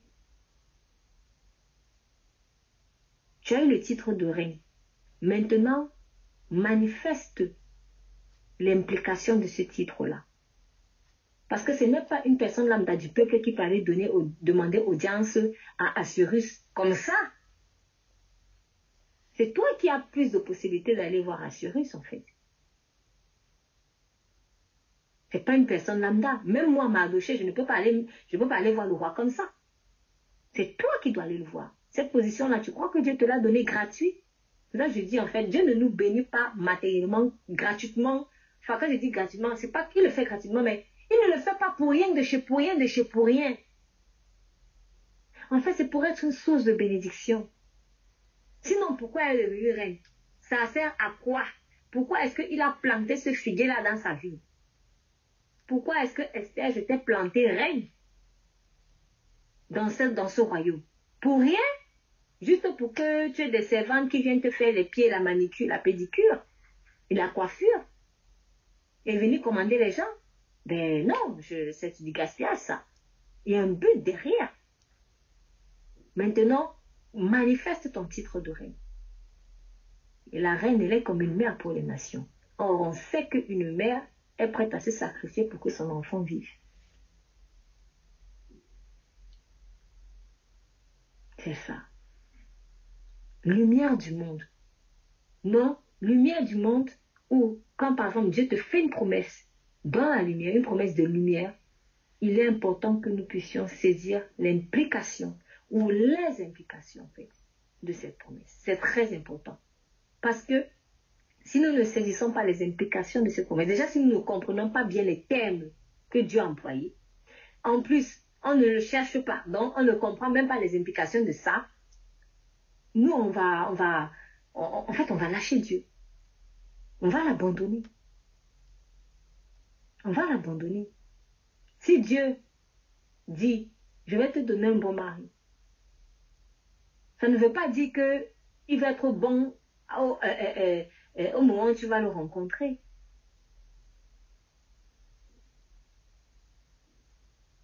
Ça ne veut pas dire qu'il va être bon au moment où tu vas le rencontrer. Même quand il a créé la terre, est-ce que la terre n'est bonne comme ça? La terre était informe et vide. Elle était informe et vide. C'était le chaos. Dieu a arrangé. Donc Adam, quand Adam a été créé et mis dans le jardin d'Éden pour le cultiver, mais il faut qu'on se souvienne d'où venait tout ce qu'il a vu là. Ça venait d'une terre informe et vide, c'était le chaos. C'était les ténèbres partout. Et il y a eu un processus. Il y a eu un processus de restauration. Il y a eu un processus de création. Donc si Dieu aussi dit, je vais te donner une bonne femme, je vais te donner un bon mari, il ne faut pas croire que ça va toujours être là au tout début quand tu vas le rencontrer. Mais une chose est sûre, c'est que quand ça sera le temps, soit au moment où tu vas te marier, peut-être aussi même pendant le mariage, parce que peut-être au moment où tu te maries, bon, elle a des qualités, mais il y a encore pas mal de défauts. Mais peut-être que la personne même va vraiment devenir une personne véritablement selon le cœur de Dieu, ou alors un adorateur, je vais dire ça comme ça, parce que nous évoluons tous, nous sommes tous en processus d'intégration, mais la personne va devenir un adorateur véritable. Peut-être même c'est dans le mariage. Ça ne veut pas dire qu'il faut aller maintenant se marier avec quelqu'un qui ne connaît pas Jésus, qui n'est pas Jésus. Non, c'est pas ce que je suis en train de dire. Il y a un minimum là quand même. Mais c'est pour dire que il y a des choses, peut-être des qualités que j'attends de la personne, mais qui ne vont pousser que dans le mariage. Certaines qualités, elles seront déjà là au moment du mariage, mais d'autres qualités vont pousser dans le mariage. Et là, Dieu n'aura pas menti quand il te dit, je vais te donner un bon mari, une bonne femme. Peut-être que 5 ans après le mariage, la personne va avoir une nouvelle révélation de Dieu encore, une autre dimension de Dieu qui va vraiment catapulter sa vie spirituelle. Et là, il sera le tel de bon mari que tu attends ou la bonne femme que tu attends. J'insiste, ce n'est pas pour dire qu'il faut aller épouser n'importe qui. Non. Il faut vraiment suivre le conseil de Dieu dans le choix de son mari ou de sa femme. Mais, en fait, ce que je veux dire, c'est que l'acceptation du processus de Dieu ou des implications de la promesse que Dieu a faite, que Dieu m'a faite, est très très importante. Parce que la méconnaissance ou le refus de ces implications-là est ce qui fait que beaucoup de personnes, en fait, abandonnent Jésus-Christ. Parce qu'ils n'ont pas compris les implications. Ils ont pris le bout du tunnel, mais ils n'ont pas pris les implications. C'est comme si tu me demandes, tu dis que moi j'aime la mangue. Mais la mangue là, elle n'est pas venue comme ça. Elle est venue d'un arbre qui avait des racines. Si tu vas couper les racines du manguier là, tu n'auras pas la mangue que tu aimes tant. Donc si j'aime la mangue, je devrais apprécier aussi, voir d'abord les racines, le tronc et tout l'arbre. Je ne peux pas prendre juste une portion de Jésus et ne pas accepter en fait tout ce qui fait qu'il soit vraiment aussi appréciable, aussi digne de louange. Je ne peux pas prendre seulement que ce qu'il me donne et rejeter ce qu'il est. Non. Donc, moi j'ai une question en fait qui me vient. Est-ce que je connais les implications de la promesse ou des promesses que Dieu m'a faites? Est-ce que je connais les implications de la promesse que Dieu m'a faite? Quand les pharisiens ou les juifs à cette époque-là attendaient ardemment le Messie, est-ce qu'ils ont accepté les implications de l'apparition du Messie? C'est-à-dire, pour les implications de l'apparition du Messie, c'était quoi? C'était que, en fait, ça va être Dieu lui-même qui va prendre le corps d'un homme et qui va venir les sauver, non pas d'un ennemi physique, mais du véritable ennemi qui est leur propre chair. Le péché qui est ancré dans leur chair. Est-ce que tu vas être sauvé? Oui. Est-ce que tu acceptes les implications de ton processus de salut? Parce que si tu acceptes le contenant, tu as accepté le contenu. C'est ça en fait. Si j'accepte le contenant, j'accepte le contenu. C'est comme ça que Dieu lui fonctionne. Et c'est comme ça même que tout fonctionne. J'accepte le contenant, j'accepte le contenu. Je ne peux pas manger, on ne peut pas me donner la nourriture dans la paume de la main et je mange seulement comme ça. J'ai besoin d'un récipient, j'ai besoin d'un plat, par exemple, d'un bol, ce qu'on veut. J'ai besoin de ça. J'ai vraiment besoin de ça. Donc, je répète, est-ce que j'ai accepté la promesse de Dieu? Oui. Ok. Est-ce que, c'est même pas une question qu'on devrait poser, parce que ça devrait aller de soi, mais je vais la poser pour qu'on comprenne bien. Est-ce que j'ai accepté les implications de cette promesse? En fait, est-ce que j'ai accepté l'implication de mon engagement avec Jésus-Christ? Si vous relisez le message que j'ai fait sur l'Alliance Arc-en-Ciel, où j'ai expliqué tout ce que implique en fait cette alliance-là, on va voir. Moi, quand j'ai découvert que cette alliance-là impliquait le feu de Dieu, c'est-à-dire la purification, je me suis dit, mais comment est-ce que j'ai pu me plaindre de certaines situations? En fait, dans cette alliance arc-en-ciel, à la partie du jaune, c'est la partie du jaune, en fait, où j'explique ça. Il y a jaune, jaune-orange, mais en fait, s'il y a du orange, je sais plus s'il y a de l'orange. Si, il y a de l'orange, hein. Ça, je suis en train de m'emmêler les pinceaux. Mais en tout cas, quoi qu'il en soit, en fait, dans l'alliance arc-en-ciel, il y a une couleur qui manifeste vraiment le feu purificateur. Avant tout le ciel, le reste. Ah oui, effectivement. Donc, je redis très très rapidement comme ça. Le rouge, quand Dieu a fait son alliance, il avait dit, tu n'entreras dans ta destinée, dans les bénédictions que tu désires, que par le sang de Jésus. Est-ce que tu acceptes ça? Parce qu'on est souvent là, peu importe notre religion, peu importe notre culture, peu importe ce qu'on croit, mais on est là, on prie un Dieu, oui, bénis-moi, bénis-moi, bénis-moi. Oui, je vais te bénir. Tu veux t'engager avec moi, tu veux faire alliance avec moi. Oui, est-ce que tu acceptes le sang de Jésus? C'est l'implication en fait. Et c'est la porte, c'est pour ça que le rouge, c'est la première couleur. C'est la porte. Est-ce que tu acceptes d'entrer par la porte du sang de Jésus? Non, c'est que tu ne veux pas. Tu ne veux pas en fait. Tu ne veux pas être béni. L'orange, voilà, c'était l'orange effectivement où je parlais du feu en fait. Donc, est-ce que tu acceptes que Dieu te jette dans la fournaise pour que tes cordes soient détachées? Parce que quand j'entrais dans l'eau du baptême là, j'étais contente. Ouais! Et oui, il faut être fier parce qu'enfin ton nom est inscrit dans le livre de vie. Donc tu as accepté que Dieu envoie le feu sur toi pour détacher tes cordes d'esclavage. Tu acceptes ça? Ça, c'est l'implication en fait de la bénédiction que je cherche tant que je ne suis même pas censée chercher. mais que je désire. Amen. Est-ce que j'accepte le feu? Si tu n'acceptes pas le feu, c'est que tu t'es même pas fait baptiser. Tu n'as pas compris ou tu n'as pas accepté l'implication de la bénédiction de Jésus. Donc tu as menti. Tu as menti. La couleur jaune, en fait, là je vais rapidement, mais on peut aller relire encore l'article. La couleur jaune, en fait, qui est le reflet, en fait, du pouvoir, de la royauté. Tu acceptes Jésus roi pour toi aussi devenir roi, parce qu'on dit il est le roi des rois, donc tu es roi. Est-ce que tu acceptes d'être roi même? Parce que souvent même on n'accepte même pas d'être roi. Hein? Nous on veut rester les esclaves, mais on ne veut pas être roi. On ne veut pas la mentalité royale. On veut toujours les trucs médiocres, médiocres, médiocres. Mais non. Est-ce que tu acceptes d'être roi?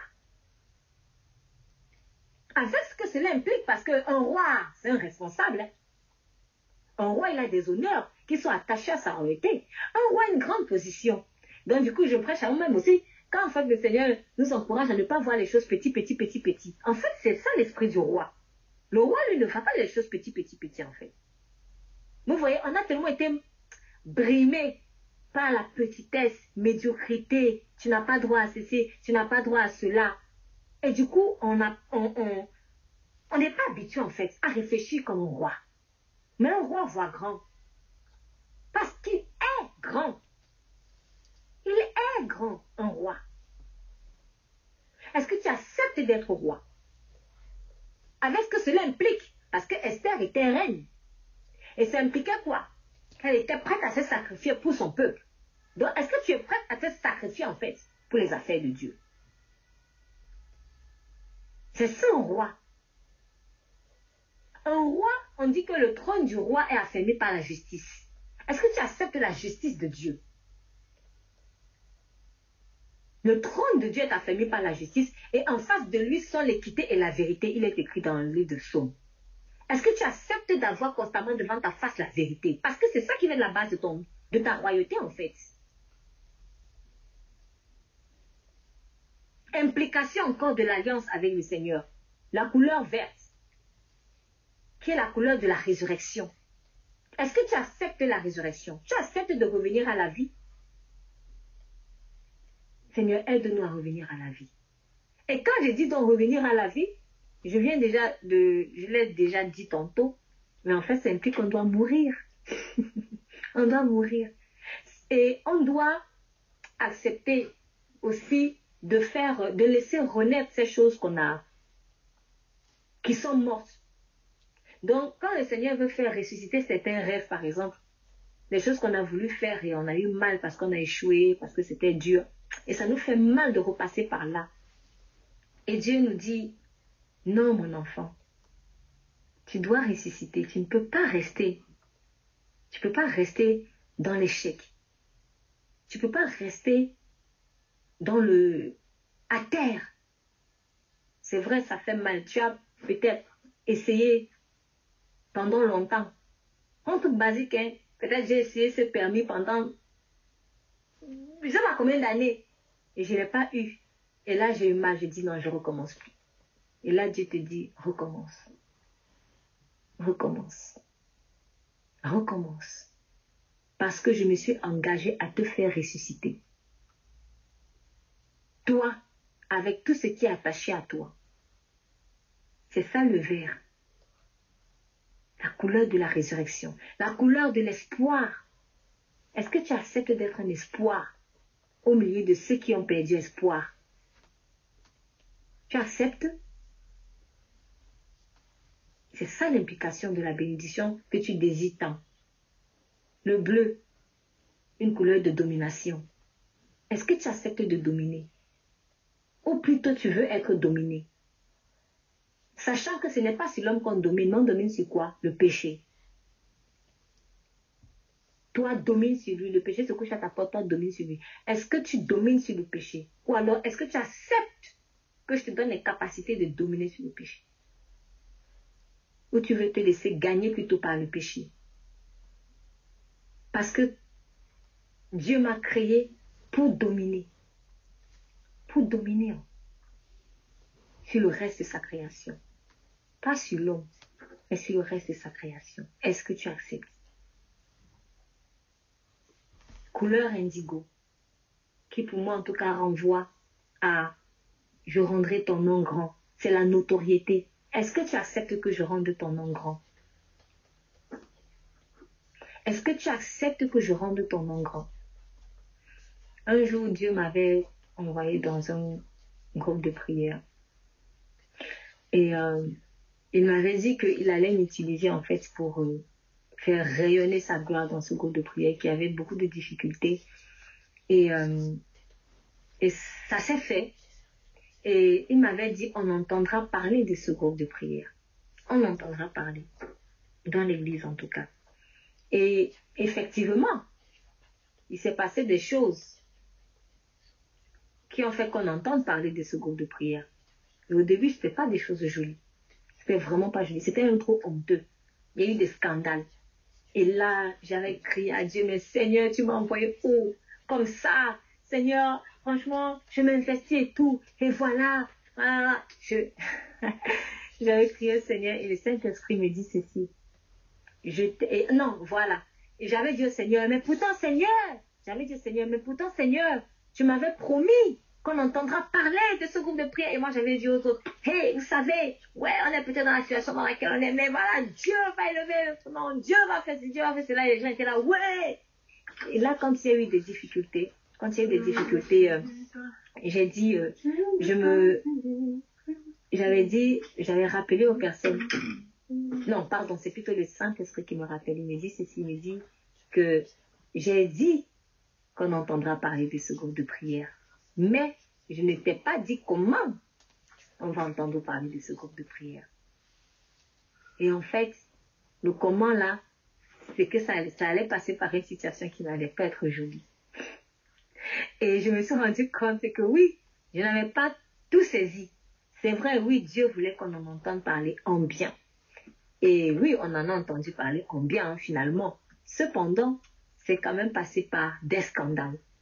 Pourquoi? Parce qu'il a voulu épurer quelque chose. Il a voulu enlever ces mauvaises graines qui empêchaient à ce groupe de prière de voler comme un aigle.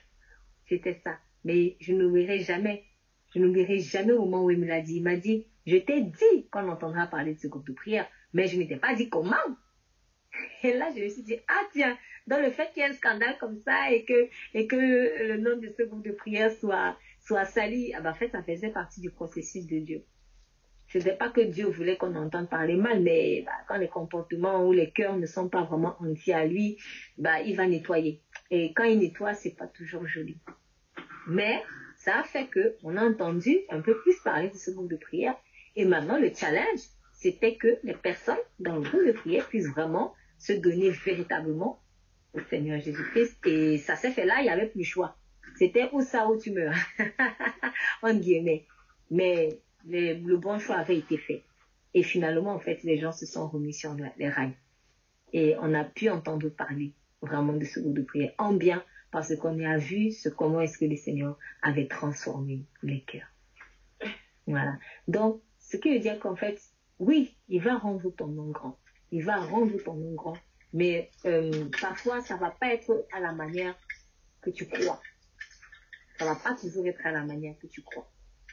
Parfois, ça va même passer par des choses sales. Ça va passer par de l'opprobre.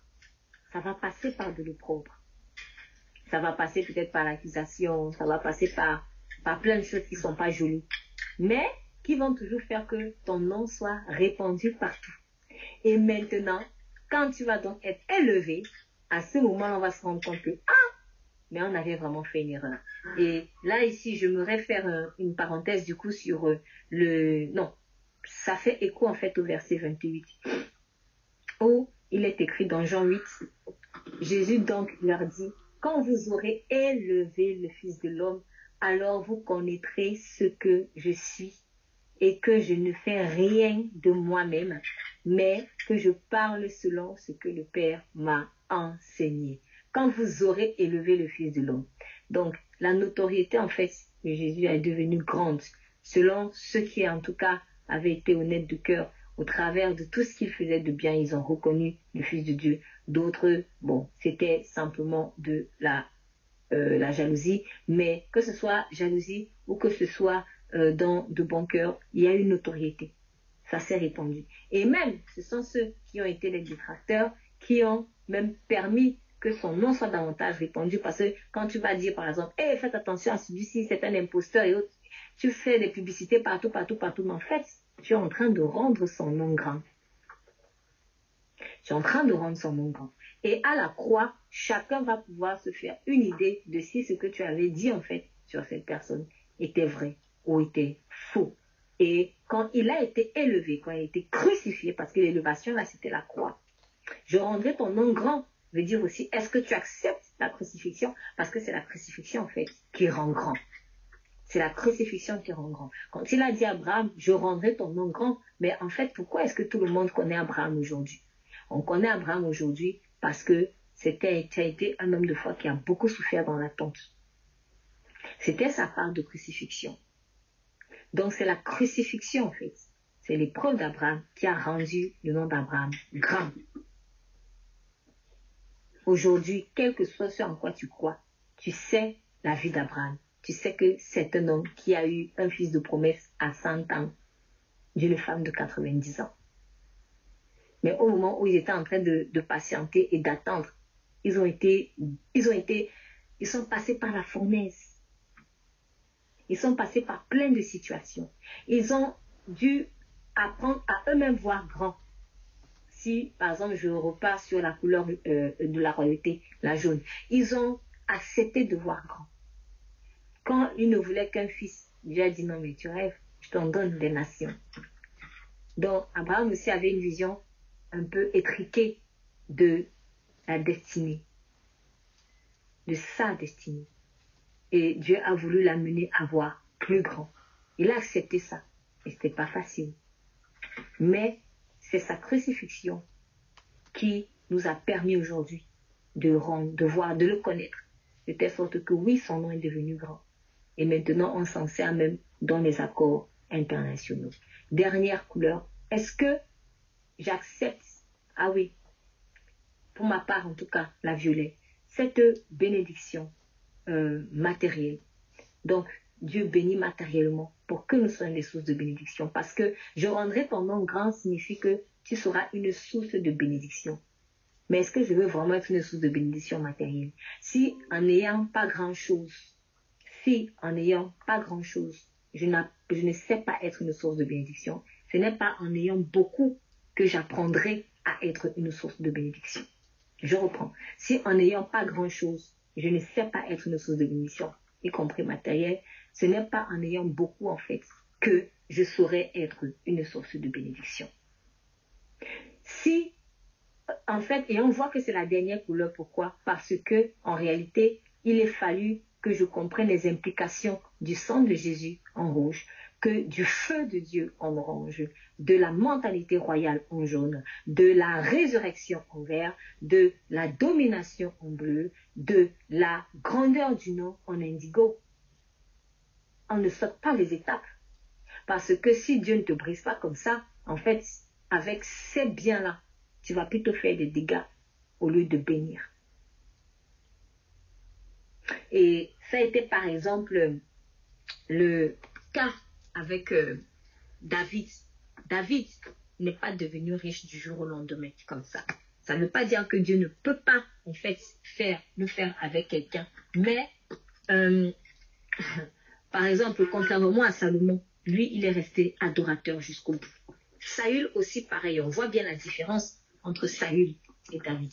Saül, il a eu tout. Je ne sais pas si il était passé par tous les brisements là, mais en tout cas, les brisements par lesquels Dieu a voulu le faire passer, il n'a pas accepté. Il a voulu directement aller au violet. Et on a vu les conséquences. Donc, si je repose la question, est-ce que j'accepte les implications de son alliance?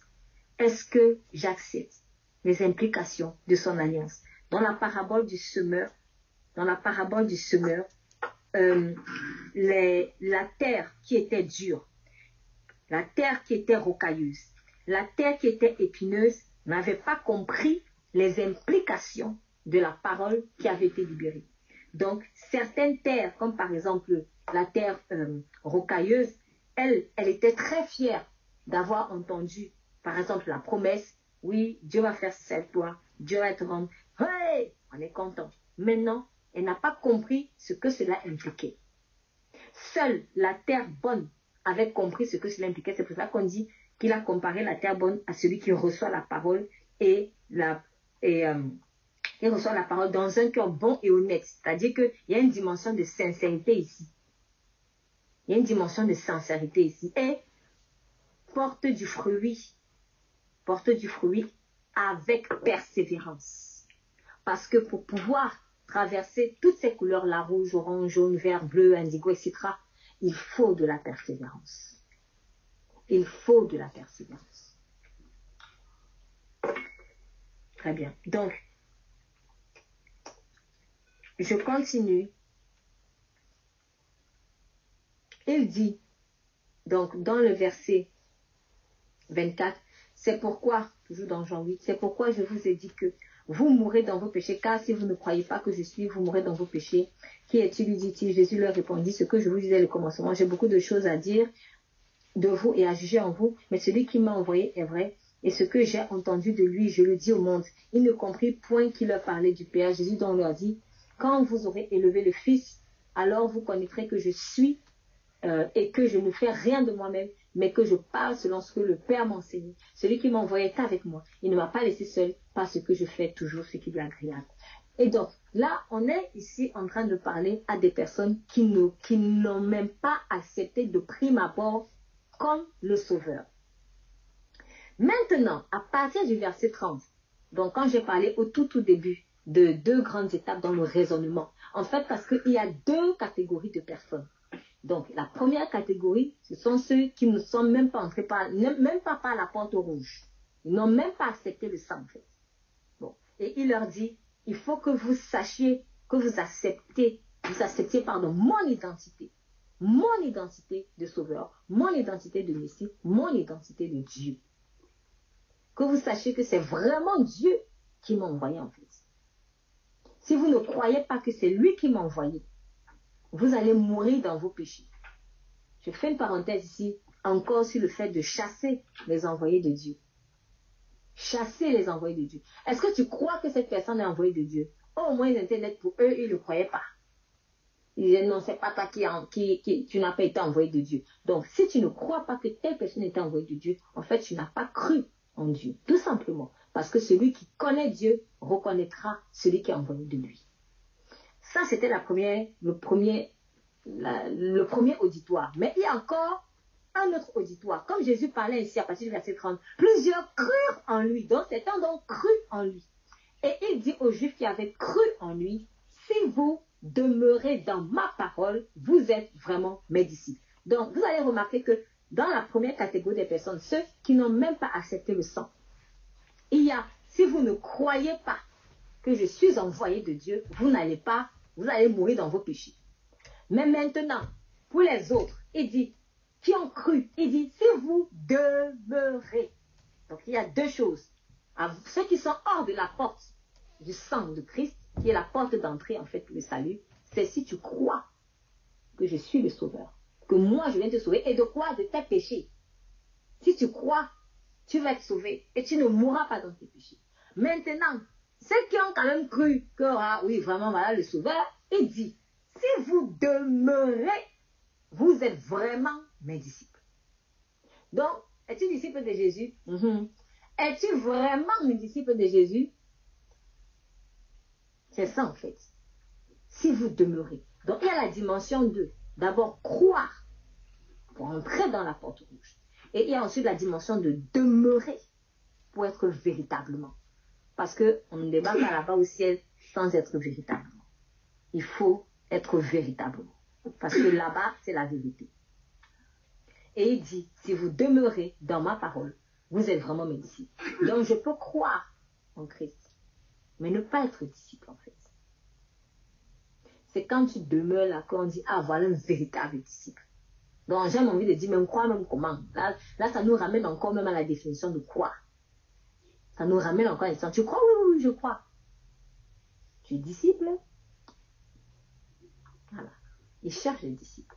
Et vous connaîtrez la vérité et la vérité vous affranchira. Vous connaîtrez la vérité et la vérité vous affranchira. Donc, elle va te libérer parce que tu viens à lui pour en réalité être libéré. Et regardons ce qui se passe après. Et lui répondit, nous sommes la propriété d'Abraham et nous ne fûmes jamais esclaves de personne. Oh! Comment dis-tu vous deviendrez libre? En fait, quand je lis ça, je me dis, mais on a dit qu'ils ont cru en lui. Et maintenant, ils sont étonnés de ce qu'on leur dit que, ben, en fait, vous savez, vous êtes esclaves. Mais en fait, tu es venu alors, tu as cru pourquoi en fait? Et franchement, hein, beaucoup sont dans cette situation. De telle sorte que tu te demandes, il prie même pourquoi en fait? Si pour toi tu es libre, pourquoi tu pries? Si pour toi tu es libre, pourquoi tu vas à l'église? Si pour toi tu es libre, pourquoi tu lis la parole? En fait, tu cherches quoi exactement? Parce qu'on ne peut pas avoir la démarche de quelqu'un qui cherche l'affranchissement et nier les cordes qui nous attachent. On ne peut pas. On ne peut pas. Avant de jeter les 3 amis de Daniel dans la fournaise, on les a d'abord liés. Celui qu'on jette dans la fournaise, c'est celui qui est lié. On ne va pas te jeter sans corde. Pourquoi? Parce que tu vas sortir. Parce que tu es libre en fait. Mais tu es attaché. En fait, il faut qu'on t'attache pour qu'on te mette dans la fournaise. Cette fournaise-là, c'est l'image de la présence de Dieu. Pourquoi est-ce que tu vas dans sa présence? C'est que tu as besoin en fait de l'affranchissement. Et c'est là où malheureusement, l'Esprit de Dieu en fait manifeste nos hypocrisies de cœur. Parce qu'en même temps, on dit qu'on a cru. Et maintenant, quand il dit, si vous demeurez, vous êtes vraiment mes disciples, vous connaissez la vérité, et vous serez dit, mais attends, on n'est pas esclaves, nous. De quoi tu parles? Mais en fait, vous avez cru en moi. Alors pourquoi? Parce que moi, par exemple, je suis libérateur. C'est un peu comme quelqu'un qui va voir un médecin pour consulter. Et puis, le médecin fait des analyses. Et puis, bon, il voit peut-être qu'il y a un problème au niveau du rein. J'invente quelque chose. Il y a un problème au niveau du rein. Ou alors le médecin lui dit, ou alors avant même d'avoir fait des analyses, le médecin lui dit, monsieur ou madame, vous savez, si vous suivez bien mes prescriptions, là vous allez vous sentir mieux. Mais tiens, monsieur le médecin, qui t'a dit que je me sens pas, mais je suis pas malade moi j'ai aucun problème.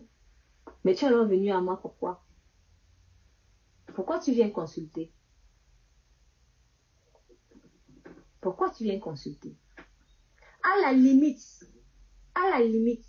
si j'estime que je suis en bonne santé et que je m'en vais consulter un médecin, c'est pour faire à la limite un bilan de santé. Et le bilan de santé a quel but? Le bilan de santé a le but vraiment de vérifier s'il y a éventuellement des anomalies. Donc, je me prépare psychologiquement en fait à ce qu'on me dise que bon, ici ça va, ici ça va pas. Et ça, c'est l'image de David qui dit, Seigneur, vois mon cœur et vois si je marche sur une voie droite, quoi. En fait, passe ton scanner et vois si ça va.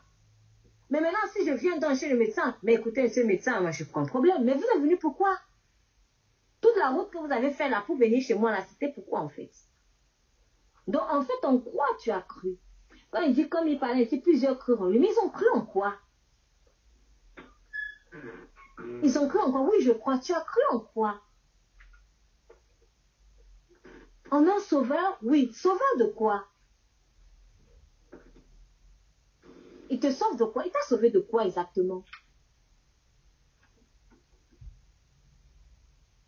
C'est une question qu'il faut beaucoup poser avec les religieux.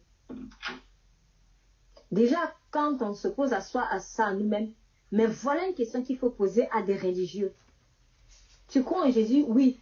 Donc, ça signifie que si tu demeures dans sa parole, tu seras vraiment son disciple. Non, mais moi je suis déjà disciple, hein. Ah bon?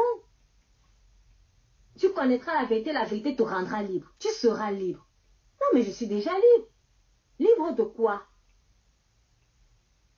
Tu es libre de quoi? Il t'a délivré de quoi, au fait? Témoignage.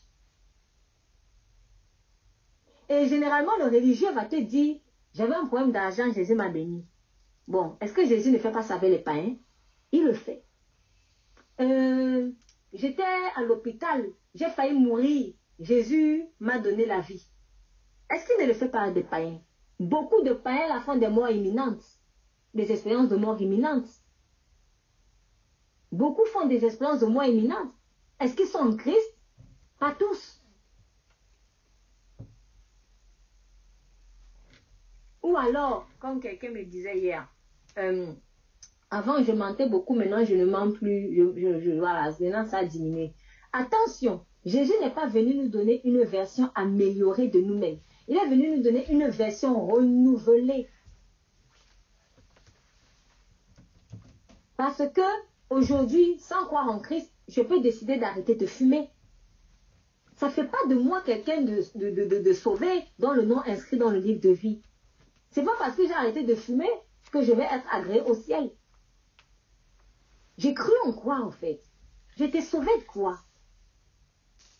Tant que le ce de quoi je n'ai pas été sauvé ne touche pas directement en fait l'amour pour Jésus, on n'a pas été sauvé. Est-ce que je l'aime vraiment? Donc, cru en quoi et libre de quoi? Je suis très étonnée par cette question. Parce que quand on dit ils ont cru, je me dis mais... Et sûrement ils se sont dit ils ont cru. Mais ils ont cru en quoi? En fait, le croire là, c'était qu'ils commençaient peut-être à ouvrir un peu leur porte. La porte de leur cœur à Jésus. Ok. Mais on n'est pas sorti... on n'est pas sorti, oui, on n'est pas sorti d'Égypte.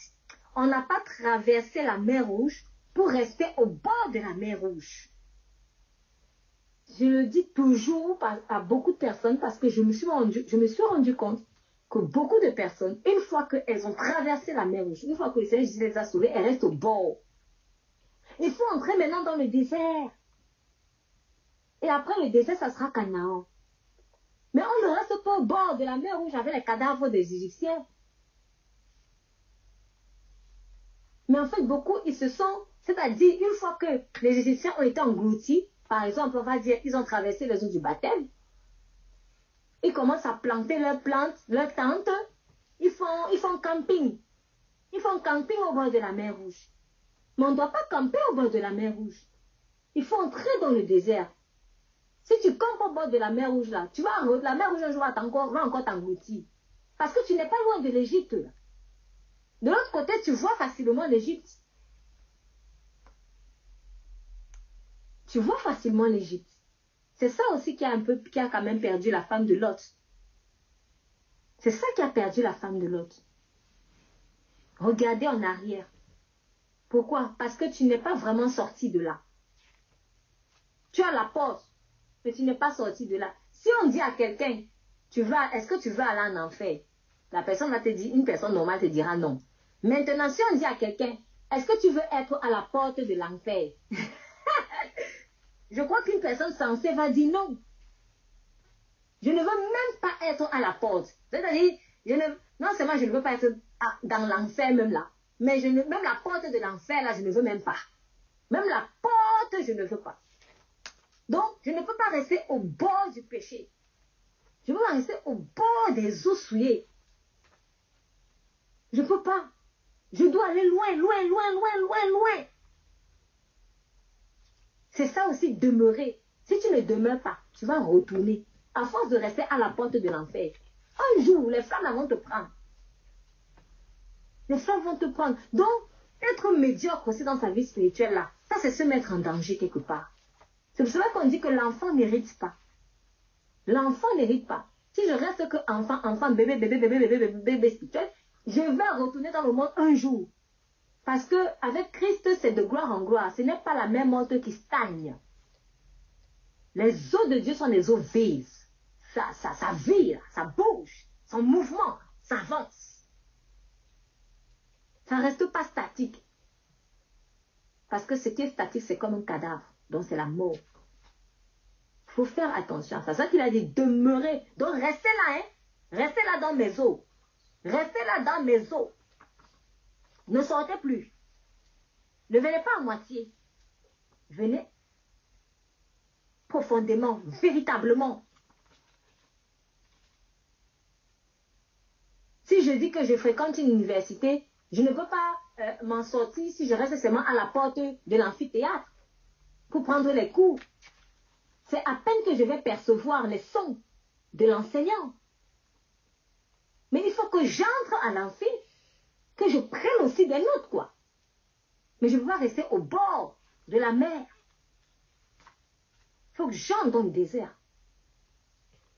Il faut que j'entre dans le désert. Il faut que je demeure, que je sois vraiment impliquée. Et pour ça, il faut que je reconnaisse que j'ai besoin d'être libre. Parce que si tu n'as pas besoin de... Si tu estimes que tu n'as pas de corde, qu'il n'y a rien qui te lie, en gros, j'ai pas de problème, quoi, je suis innocent. Mais en fait, Jésus n'est pas venu pour des innocents. Jésus est venu pour des coupables. C'est parce que je suis coupable que Jésus, le nom de Jésus a un sens dans ma vie. Mon sauveur là, c'est qu'il m'a sauvé de quoi? Il m'a sauvé de quoi? Et le quoi là, ça doit être quelque chose d'intérieur. C'est pas quelque chose d'extérieur. Que oui, les bandits ont voulu me tuer et puis il a fait qu'on ne me tue pas. Ça là, on n'a pas besoin d'être en Christ pour ça. Il le fait avec tout le monde, les bons comme les mauvais. Mais en fait, il t'a sauvé de quoi dans ton cœur? Là où il était, là où se trouvait le véritable ennemi, la chair. Donc, verset 34, en vérité, je vous le dis, leur répliqua Jésus, quiconque se livre au péché est esclave du péché. Vous voyez? Donc, eux, ils ne comprenaient même pas pourquoi ils croyaient en Jésus, en fait. Ils se sont peut-être dit, ah, ce monsieur, il parle bien. Non, quelque part, il doit être un envoyé de Dieu. Et là, Jésus leur dit, ok, si vous demeurez dans ma parole, vous allez être vraiment libre. Mais ils ne sont pas esclaves. Hein. Il dit, ah, vous n'êtes pas esclave. Tel péché-là, tu es un esclave. Tu es un esclave. Et il dit, oh, l'esclave ne demeure pas toujours dans la maison. Vous voyez, c'est ça. L'esclave ne demeure pas toujours. Si tu restes à la porte, à force de rester à la porte de l'enfer, tu vas entrer en enfer. À force de rester au bord de la mer Rouge, tu vas retourner dans la mer Rouge là. Et là-bas, ça va, c'est pour t'engloutir. Mais il faut entrer dans Canaan. Si tu dis que tu viens dans la maison de Dieu, tu viens dans le royaume de Dieu, mais que tu es esclave du péché et quand toi tu estimes que tu es libre, tu vas retourner dans ton esclavage. Mais c'est le Fils qui demeure toujours dans la famille de Dieu. L'esclave, un jour, il va ressortir. Il va sortir. Il ne va pas rester là. Il va sortir. Mais le Fils ne peut pas sortir. Le Fils reste. C'est pour cela que le Fils prodige, quand il s'est repenti, et qu'il a dit, je vais dire à mon père, je ne suis même pas né ton fils, je vais seulement même être esclave, ton serviteur. Le père n'a même pas répondu.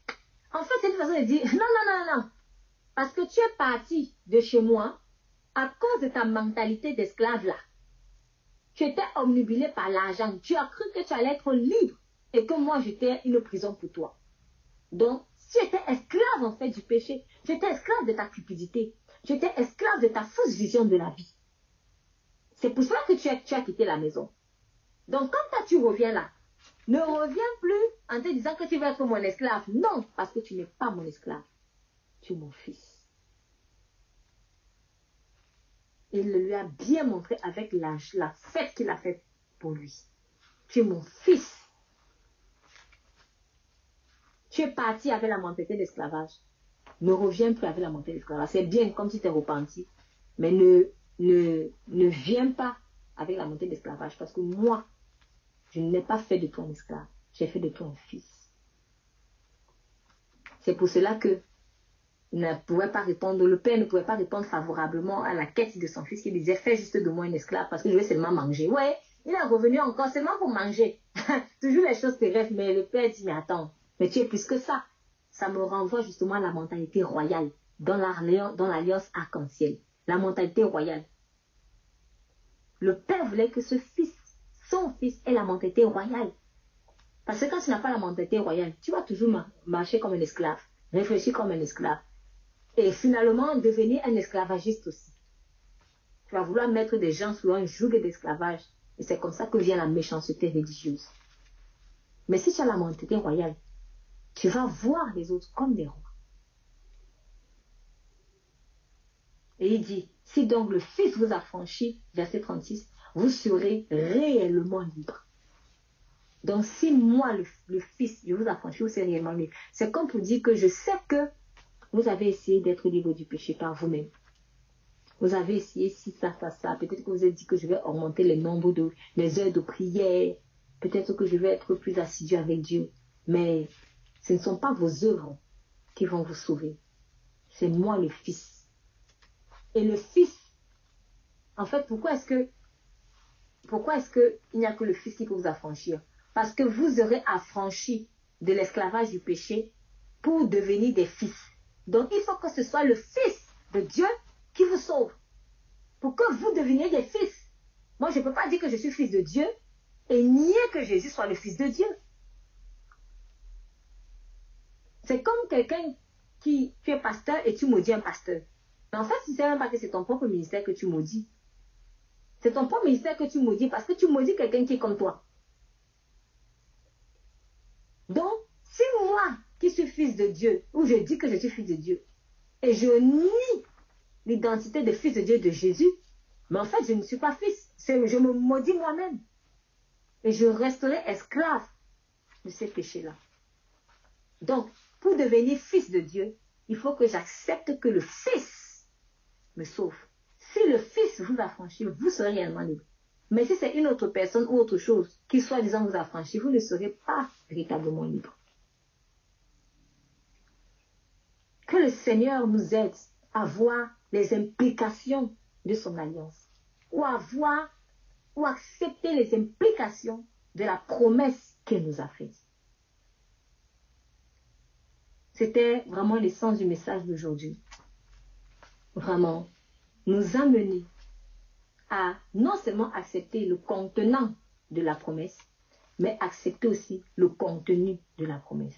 Non seulement à accepter la partie visible de la promesse, oui, Dieu m'a promis ceci, Dieu m'a promis cela, ouais, ça va être super, mais accepter aussi les péripéties, tout ce que cela implique, ce par quoi je vais passer.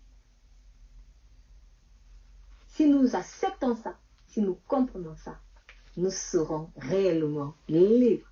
Père, je te remercie pour ta parole. Je te prie dans le nom puissant de ton Fils Jésus-Christ, que tu nous accordes la grâce de réaliser, Seigneur, que toute parole que tu nous donnes, elle a des implications. Que nous ne fuyons pas les implications, nous t'en supplions. Aide-nous, Seigneur, à accepter toutes ces implications, à ne plus tâtonner, à ne plus chercher les choses comme un aveugle, qui nous fait perdre du temps, de l'énergie, des biens même et beaucoup d'autres choses. Nous voulons vraiment voir par ta lumière. Car tu as dit, par la lumière, par ta lumière, je vois la lumière. Il est écrit, par ta lumière, je vois la lumière. Alors, je veux voir les choses par ta lumière, non pas par moi-même.